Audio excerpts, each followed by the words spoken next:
دغه شانته چې کور نه کله بار ته وځئ نو هغه ټیم کې دعا وایه بسم الله توکلت علی الله لا حول ولا قوة الا بالله.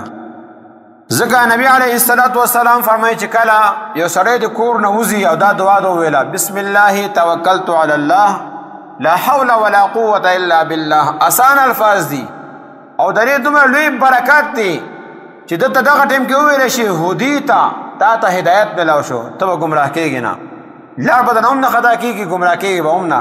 وکفیته تا له کفایت وشو. دریم نمبر ووقیته ستا حفاظت وشو. فیتنحى له الشیطان، شیطان دغه کس سره چې لګېدلی و هغه درنه جدا شو. ويقول شيطان آخر كيف لك برجل قد هدي وكفي ووقي.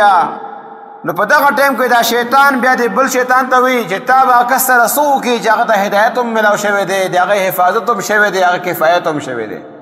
نو کور نه چې بار ته وځئ شیطان تاسو سره لګېدلی دغه ټیم کې د اسانه دعا ده بسم الله توکلت علی الله لا حول ولا قوة الا بالله دا وایئ. د دې د وجې نه به الله تبارک وتعالی ستاسو حفاظت کوي.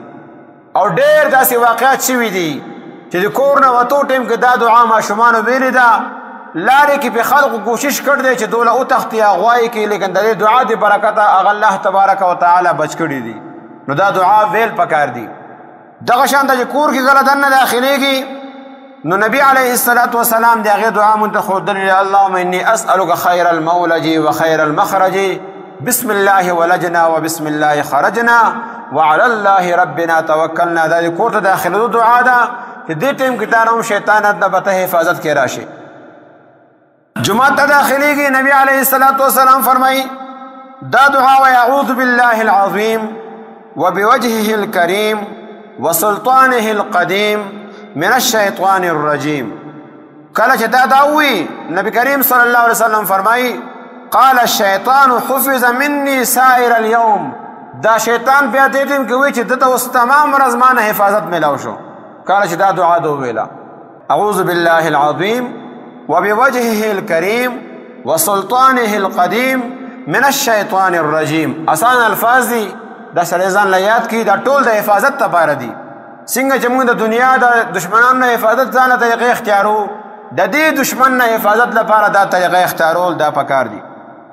او کله جماعت نه بار ته وځي اللهم اعصمني من الشيطان الرجيم، الله زما د شیطان نه حفاظت وکړي. بازار ته چې کله سړی سهار ټایم کې راپاڅېد یو جومات ته راغی او یو پاسې د سیده بازار ته لاړ نو د بازار ورسره شیطان لګېدلی دی. نبی علیه السلام فرمایي من غدا الى صلاة الصبح غدا برأيه الایمان. څوک چې سهار شي جومات ته لاړ شي د څخه د ایمان جنډوي. ومن غدا الى السوق، کوم سړی چې سهار ټایم کې پاسې د سیده بازار ته لاړ جومات ته لاړ نغی غدا برأیة ابلیس، د څخه د ابلیس د شیطان جنډه ده. نو شیطان بیا د سره بازار کې څه کوي؟ ته وایي دروغ ومنې قسم وخوره، خیانت وکړه، په دروغ قسمونه کوه، خلقو له دوکه ورکوه، دا د شیطان کارونه بیا.